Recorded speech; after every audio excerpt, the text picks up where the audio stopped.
নমস্কাৰ আপোনালোকক মোৰ ভিডিঅ'লৈ স্বাগতম জনাইছোঁ আশা কৰোঁ আপোনালোক সকলো ভালে আছে ময়ো ভালে আছোঁ আহকচোন আমি আজি কেইখনমান মেখেলা দেখাওঁ মেখেলা আচলতে কি হয় আমাৰ গৰম দিনত আমি কটনৰ ব্লাউজ আৰু কটনৰ চাদৰৰ লগত আমাৰ সিম্পল সাদা যিটো মেখেলা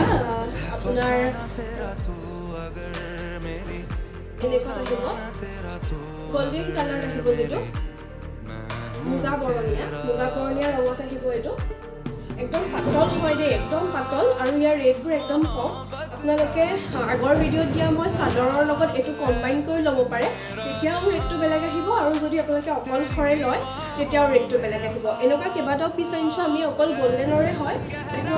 সিংগলকে আমাক চাদৰৰ লগত পিন্ধিবলৈ কেতিয়াবা দৰকাৰ হয় তেনেকুৱা ধৰণৰ মেখেলা আৰু একদম গৰমৰ কাৰণে একদম সাংঘাতিক ভাল আৰু খুব কোমল মানে গাত আছে যেন অনুভৱ নহয় আপোনালোকে চুওঁতেই গম পাইছে চাগে কেনেকুৱা এই বস্তুটো ইমান ৰেটো বেছি নহয় দেই আপোনালোকে লওঁ বুলিলে ধুনীয়াকৈ এফৰ্ড কৰিব পাৰে একো দিগদাৰ নাই